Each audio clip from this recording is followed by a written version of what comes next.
Okay, Prabhuji.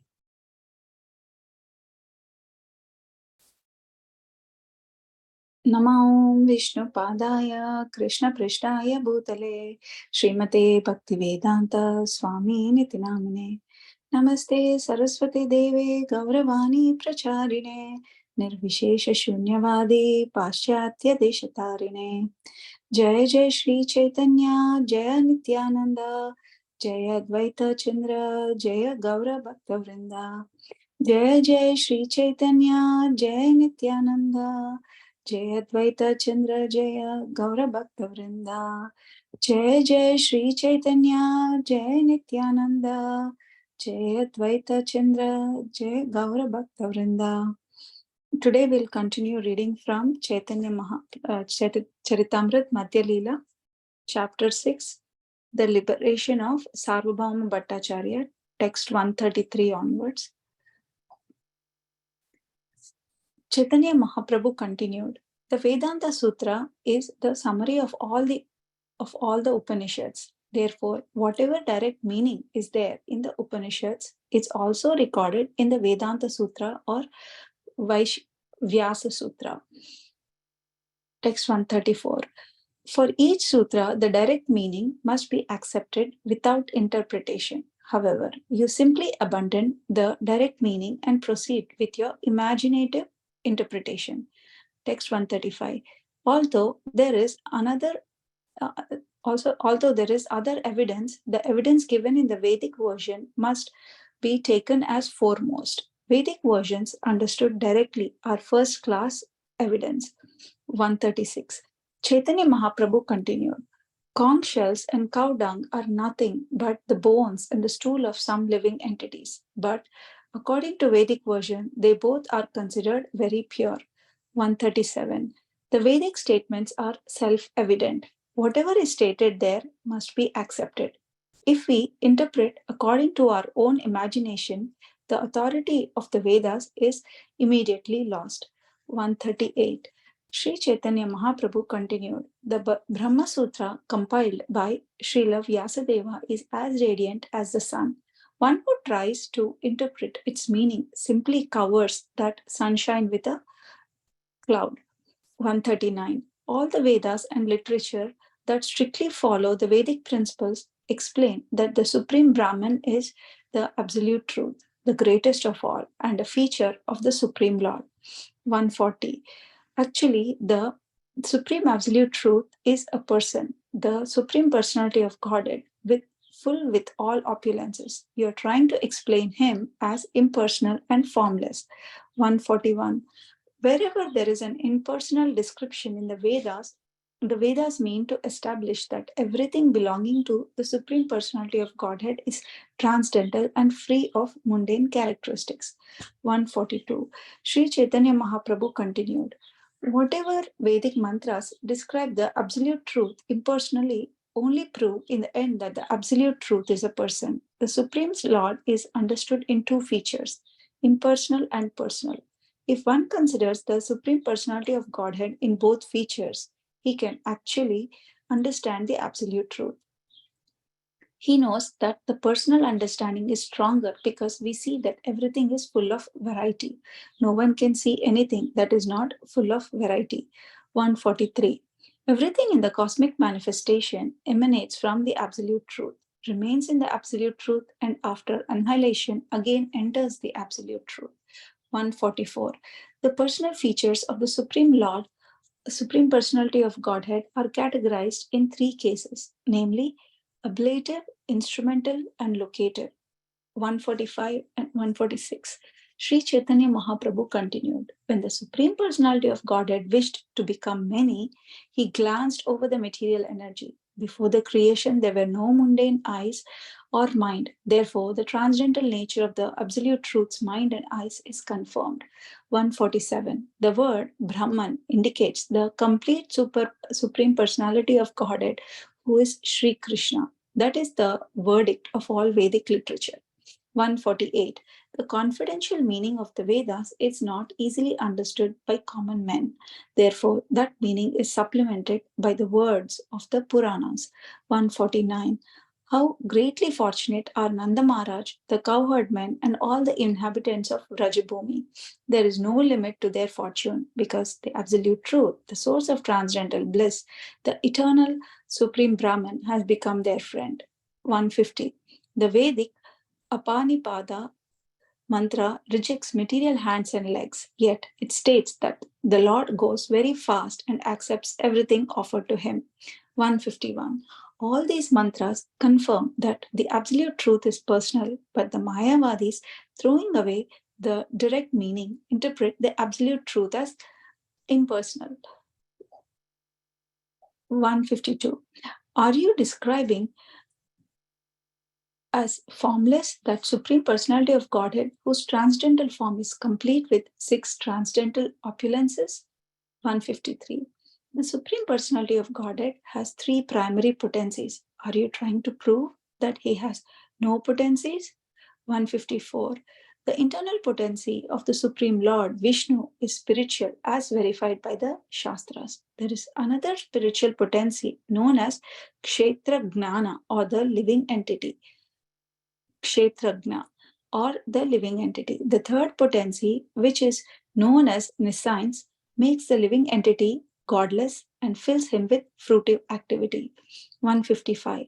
O king, the Kshetragna Shakti is the living entity. Although he has the facility to live in either the material or spiritual world, he suffers the threefold miseries of material existence because he is influenced by the avidya, nescience potency, which covers his constitutional position.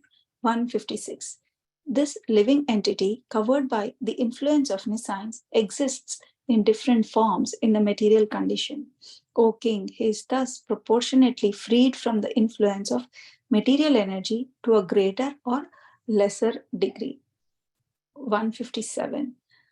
The Supreme Personality of Godhead is Satchitananda Vigraha. This means that he originally has three potencies: the pleasure potency, the potency of eternality, and the potency of knowledge. Together, these are called the Chit potency, and they are present in full in the Supreme Lord. For the living entities who are part and parcel of the Lord, the pleasure potency in the material world is sometimes displeasing and sometimes mixed. This is not the case with Supreme Personality of Godhead because he is not under the influence of the material energy or its modes. 158. The Supreme Personality of Godhead in his original form is full of eternity, knowledge, and bliss. The spiritual potency in these three portions, Sat, Chit, and Ananda, assumes three different forms. Hare Krishna. Thank you, Prabhuji. Yeah, thank you so much, Madhya. Hare Krishna. So, it's a little bit philosophical section, but important section. Like I mentioned in another session, this section happens to be the one of the five important sections in the whole Sri Chaitanya Charitamrita in terms of the teachings of Lord Chaitanya Mahaprabhu. So that happens to be the teachings that he is giving to Sarvam Bhattacharya.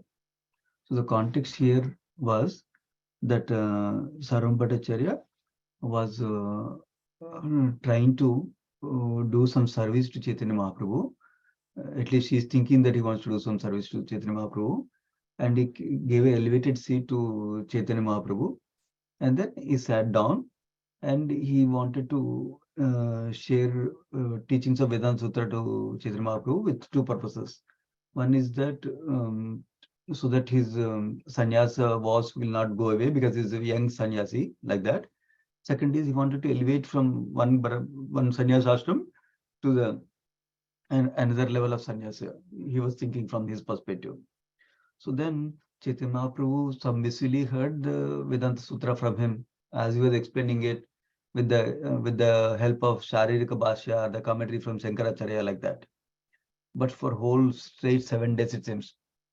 And Sri Chaitanya Mahaprabhu was not giving any indication whether he's understanding or not, whether he agrees with his explanation or not. Nothing, no indication. Just blank face he was looking and listening. Then Sarvam Bhattacharya asked at the end of that 7 days, saying that I'm not sure whether you're understanding or not because you're not giving me any feedback. So like that he says. Then Then Chaitanya Mahaprabhu says, actually, I understand it very well.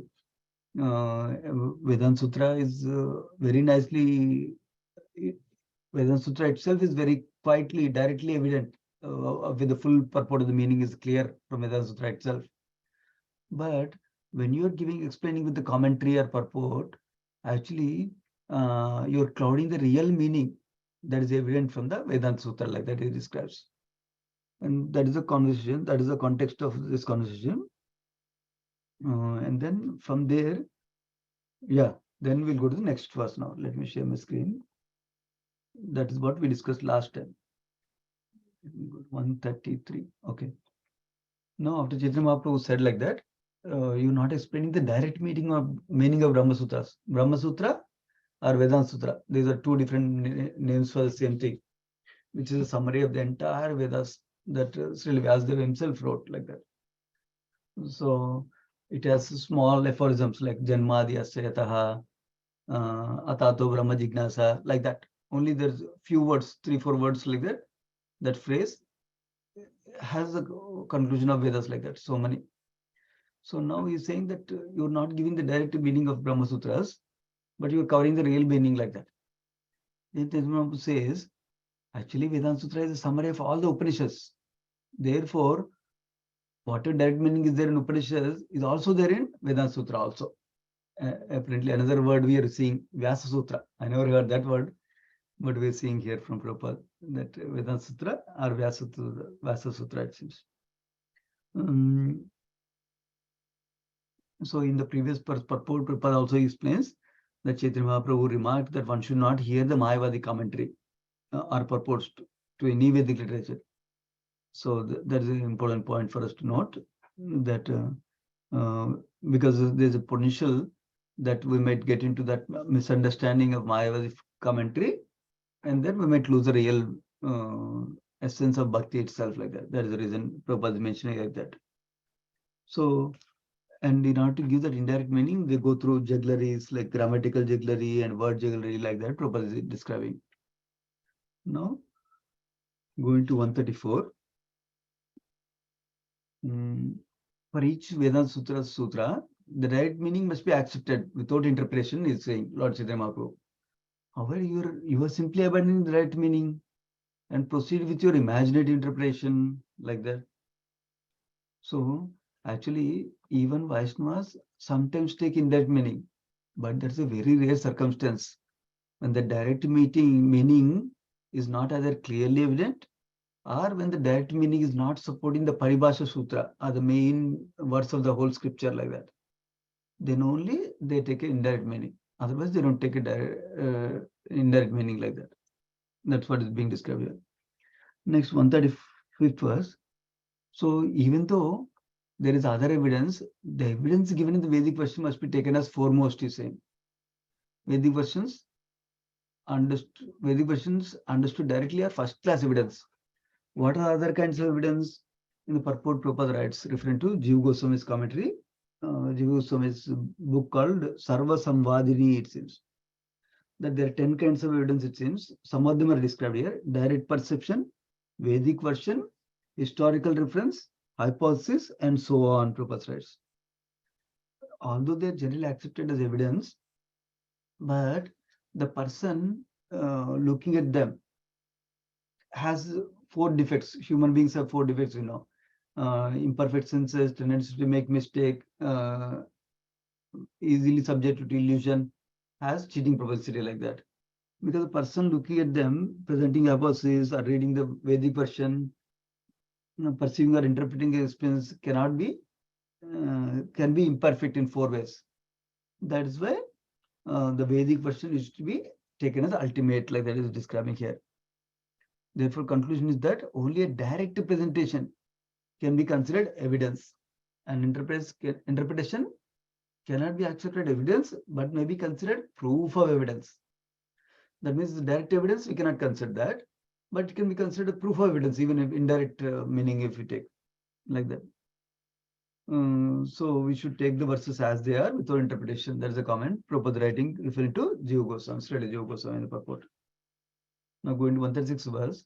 So some example Chaitanya Mahaprabhu is giving, what he is telling like this. For example, conch shells and the cow dung are, conch shell is nothing but the bones of animal, it seems. And cow dung, we know, is the stool of cow. So, according to Vedic vision, both are considered very pure. So, purport clarifies this point, which we hear in Bhagavad Gita also. Basically, when we touch the bone of an animal or cow dung or any stool of an animal, we're supposed to take bath and become purified before doing anything nice, including deity worship like that. But same bone and stool, in this case, for a particular animals like this, is considered very pure in Vedas, same Vedas. In one side of Vedas, they are saying a bone of animal and stool of animal is impure. And the side is saying conch shells and cow dung are pure like that. So even they're saying like this, we should accept Vedic statements as perfect, is saying basically. Chaitanya Mahaprabhu, this example is giving. Next one, 137. He says the Vedic statements are self-evident. Whatever is stated there must be accepted directly. But if you interpret according to our imagination, the authority of Vedas is immediately lost. So that's why direct meaning we should take. In the purport also is described. One important point, this is also Prabhupada describes in later another purport also. That this is very important point. He's saying that along with the four Vedas, Rig Veda, Yajurveda, Samveda and Madhya Veda, Mahabharat, Ramayana, and other Puranas, they are also considered to be Vedic literature. Not only their Vedic literature, but if some literature is written following that Vedic literature, then that's also Vedic literature is described like that. So then some of the Vedic Puranas, there are 4 Puranas that are mentioned that are especially meant for Vaishnavas. What are those? We know about Bhagavad Purana already. And then other 3 are Brahma Vaivarta Purana, Naradiya Purana, and Vishnu Purana. So Srimad Bhagavatam, Vishnu Purana, Brahma Vaivarta Purana, Naradiya Purana, like that. Are especially meant for Vaishnavas. They are also Vedic literature. So even what is written in Puranas, Mahabharata and Ram is also self-evident, and there's no need for interpretation. That's the point being made here. Then 138th verse, Sri Chaitanya continued. The Brahma Sutra, which is also known as Vedanta Sutra, compiled by Sri Vyasadeva, is as radiant as sun. One who tries to interpret its meaning simply covers that sunshine with a cloud. So sun brightness is coming, but if you're trying to cover with cloud, we cannot get the brightness of sun. Like that is describing, if you're trying to interpret the Vedanta Sutra meanings like that. Now, 139. So, and now he goes to another important feature. Here, the point he's making in the next set of verses is that how Supreme Lord is not impersonal. Supreme Lord is personal. That point is making now. Basically, Supreme Lord, even though is described in different ways as impersonal, but is ultimately personal with impersonal feature also. Like that theme will come in the next few verses then. Yeah. So now going to text 130, yeah, 9 only, right? Yeah, 139. Yeah. He's saying all the Vedas and literature that strictly follows Vedic principles explain that Supreme Brahman is the absolute truth, the greatest of all, and a feature of the Supreme Lord. So basically the point here being made, let me look at if there's any purport for this also. Yeah, 139, yes, as purport. Basically, here purport is clarifying to us that Brahman is the greatest of all, and Supreme Lord possesses all potencies and opulence in full. So, and that Supreme Lord, absolute truth, is nothing but Supreme Personality of Godhead, Bhagavan feature, like that. That's what being described here. And then purport also clarifies how one Supreme Lord, absolute truth, has 3 features: Brahman, Paramatma, and Bhagavan. We talked about this before also.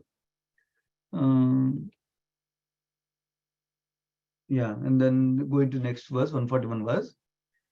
So this is an important thing. When there is an impersonal description in Vedas, the Vedas mean to establish that everything belonging to the Supreme Lord is transcendental and free of mundane characteristics. This is very important to understand. Because many places Vedas are describing Supreme Lord as impersonal also. Then how do we understand that? That's the point being clarified. For example, Vedas may say Supreme Lord has no hands and no legs. Then one should not think that Supreme Lord is impersonal. One should understand that Supreme Lord doesn't have any mundane hands and legs like us. Number one. Another example given in the purport is Supreme Lord has no eyes, yet he sees. If there's a statement like that in scripture, in Upanishads, one should understand Supreme Lord doesn't have eyes like us, mundane eyes like that, like us, but he's saying, same Upanishad is saying he can see also without eyes. What does that mean? That means it's an extraordinary vision. What is that extraordinary vision? He can see the past, present, and future also, number one. And he can look everywhere in every corner of the universe, not like our mundane eyes, which have limited distance. And he can even look in every corner of the heart of every living entity also. That's the nature of his senses, like that. So when Upanishads are describing Supreme Lord doesn't have hands, legs, or eyes like that, they're telling that he doesn't have mundane eyes, legs, hands like that. That's the point being clarified here. They're not trying to say the Supreme Lord is impersonal. Supreme Lord is a person. That's the point. Chaitanya Mahaprabhu is proving with so many references now, telling him, because Sarvabhauma Bhattacharya, when he explained, he was trying to explain Supreme Lord as impersonal like that. He was only referring to Brahma Jyoti like that. Now, here is giving us the right understanding for us that how Supreme Lord is actually a person like that. So Chaitanya Mahaprabhu is instructing Sarvabhauma Bhattacharya. That's why this is very important for us, because he's giving in different ways how to understand the Supreme Lord is a person really like that. And how to understand Vedic statements also is telling in these verses. Now, okay, then going to next verse. Sri Chaitanya Mahaprabhu describes whatever Vedic mantras describe the absolute truth impersonally, only prove in the end that the absolute truth is a person. Okay? Ultimate conclusion of Vedas is that is a person. That's the point being made. Supreme Lord is understood in two features. One is impersonal feature and personal feature. We know Prabhupada also commonly used to say transcendentalists are of two kinds, impersonalists and personalists like that. And they've been there for a long time, he says. And then if we consider Supreme Lord to have both the features, then such a person can actually understand the absolute truth, because not leaving something out, is considering all aspects of Supreme Lord like that. And he says he knows means the person who knows both the features, that the personal understanding is stronger, because we see that everything is a full of variety. No one can see anything that is not full of variety. So if you compare the impersonal feature of the Lord and personal feature of the Lord, personal feature has varieties, qualities like that. Whereas impersonal feature is neutral, does not have any qualities or any varieties. That is why personal feature is more superior like that. Chaitanya Mahaprabhu is personally proving the point. This is actually given in Chaitanya Chandrodaka Natika, it seems, by Kavi Karnapura, this verse. So now, 143 verse, it says everything in cosmic meditation emanates from absolute truth, remains in absolute truth, and after annihilation again centers absolute truth. Remember, commonly we talk about creation, maintenance, and annihilation. Those are three features being described here, three phases of a cosmic manifestation, or three phases of existence for creation are being described here. That how everything, whole creation is coming from absolute truth, Supreme Lord. Then second thing is how everything creation is remaining absolute truth.